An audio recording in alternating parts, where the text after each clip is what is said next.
بسم اللہ الرحمن الرحیم۔ السلام علیکم دوستوں، میں ہوں شاہ حسین اور آپ دیکھ رہے ہیں حسین ٹی وی۔ دوستو، حضرت لوط علیہ السلام حضرت ابراہیم علیہ السلام کے بھائی ہاران بن آزر کے بیٹے اور حضرت ابراہیم علیہ السلام کے بھتیجے تھے۔ پس لوط علیہ السلام ابراہیم علیہ السلام پر ایمان لائے۔ حضرت ابراہیم علیہ السلام نے جب قوم کو توحید کی دعوت پیش کی تو خاندان کے افراد سمیت پوری قوم نے آپ علیہ السلام کی مخالف ہو گئی اور آپ علیہ السلام کے خلاف سازشیں کرنے لگی۔ حضرت ابراہیم علیہ السلام کی دعوت توحید اور آپ علیہ السلام کی زوجہ محترمہ حضرت سارہ علیہ السلام اور آپ علیہ السلام کے بھتیجے حضرت لوط علیہ السلام ایمان لائے۔ اللہ تعالیٰ کی اجازت سے آپ علیہ السلام نے اپنے خاندان اور قوم کو چھوڑ کر ملک شام کی طرف ہجرت کی تو اس وقت آپ علیہ السلام کی بیوی حضرت سارہ علیہ السلام اور آپ علیہ السلام کے بھتیجے حضرت لوط علیہ السلام بھی آپ علیہ السلام کے ساتھ تھے۔ حضرت ابراہیم علیہ السلام نے ہجرت کرنے کے بعد شام کی سرزمین میں قیام کیا۔ ملک شام پہنچنے کے بعد حضرت ابراہیم علیہ السلام نے حضرت لوط علیہ السلام کو اسلام کے احکامات سکھا کر غور و زغر کے علاقے صدوم شہر میں رہائش اختیار کرنے اور وہاں کے لوگوں کو اللہ تعالیٰ کے دین کی طرف بلانے کی ذمہ داری سونپی۔ صدوم اور اس کے آس پاس کے علاقے بڑے زرخیز تھے۔ یہاں کے رہائشی اللہ تعالیٰ کی نعمتوں کا شکر ادا کرنے کے بجائے مہلک ترین گناہوں میں مبتلا ہو چکے تھے۔ اللہ رب العزت نے حضرت لوط علیہ السلام کو بھی نبوت سے سرفراز فرمایا اور انہیں اپنی قوم کو برائیوں سے باز رکھنے کا حکم دیا۔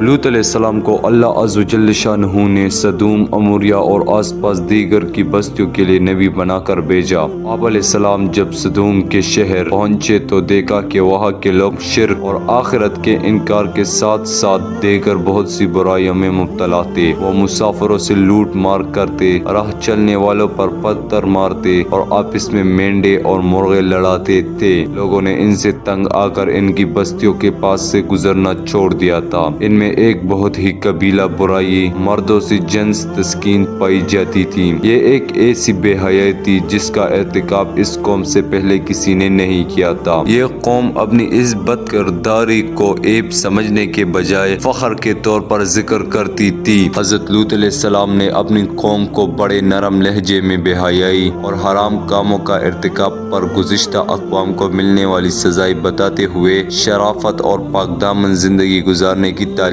دی اور انہیں بتایا کہ اے میری قوم، تم اپنے آپ کو انسانیت کے معیار سے نیچے گرا چکے ہو۔ حیوانی شہوت نے تمہاری عقلوں پر پردہ ڈال دیا ہے کہ تم ان عورتوں کو چھوڑ کر جنہیں اللہ تعالیٰ نے تمہارے سکون کے لیے پیدا کیا ہے مردوں سے بدفعلی کا ارتکاب کرتے ہو۔ تم حدود کو تجاوز کر چکے ہو۔ اب بھی تمہارے پاس وقت ہے کہ تم جرائم اور برائیوں کو چھوڑ کر اللہ سبحانہ و تعالیٰ کے فرمان بردار بندے بن کر زندگی گزارو اور اسی میں تم سب کی بھلائی ہے۔ رسول اکرم صلی اللہ تعالی علیہ وآلہ وسلم کا ارشاد مبارک ہے کہ قیامت کے دن اللہ تعالیٰ اس آدمی کی طرف ہرگز نظر رحمت سے نہیں دیکھے گا جو کسی مرد یا عورت سے بدفعلی کا ارتکاب کرے۔ تم جس شخص کو بھی قوم لوط والا عمل بدفعلی کرتے ہوئے دیکھو تو فعل اور مفعول دونوں کو قتل کر دو، اور وضاحت کے ساتھ یہ بھی آیا ہے فعل اور مفعول دونوں کو قتل کرنے کا حکم اس وقت ہے جب بدفعلی میں دونوں کی رضامندی ہو۔ اگر مفعول پر زبردستی کی گئی ہو تو اسے قتل نہیں کیا جائے گا۔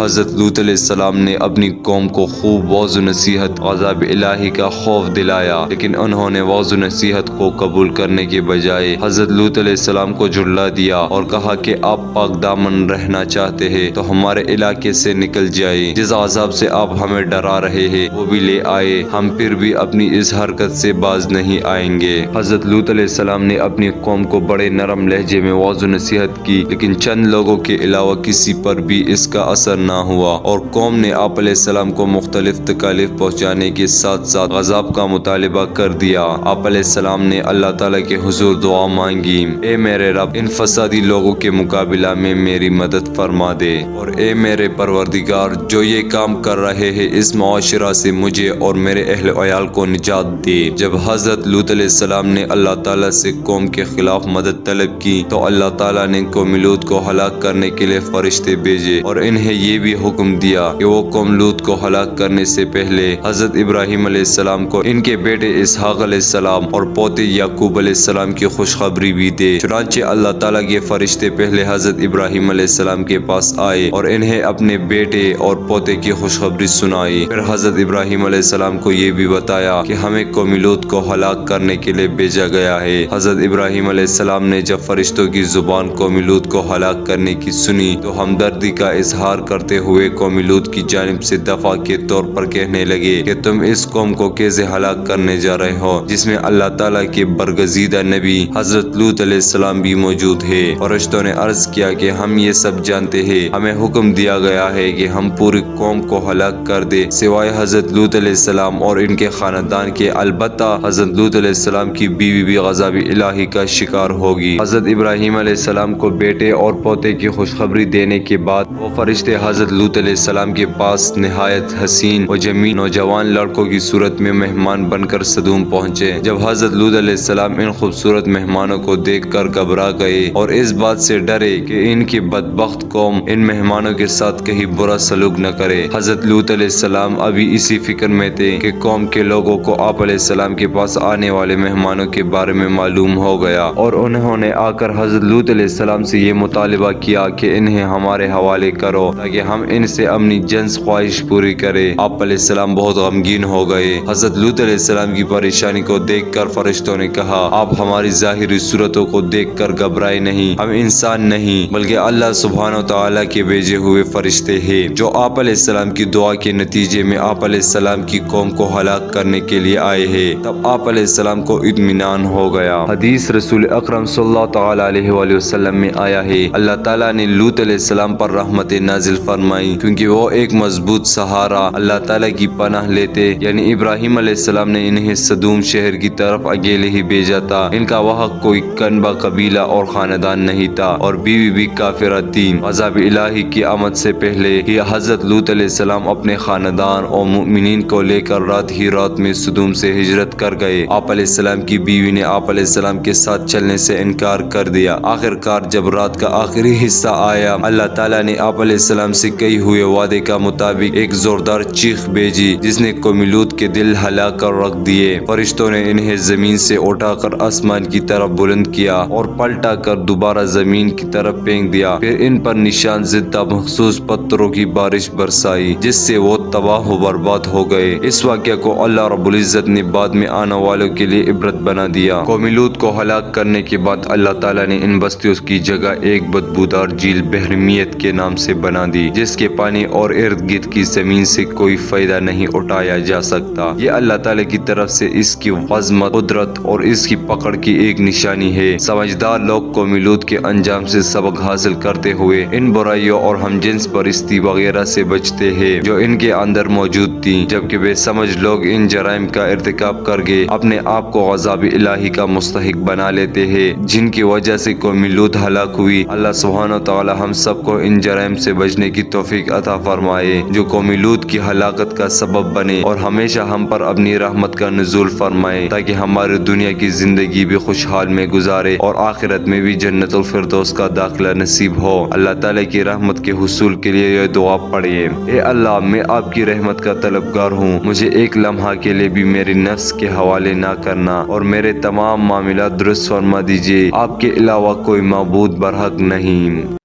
Thanks for watching this video. Allah Hafiz.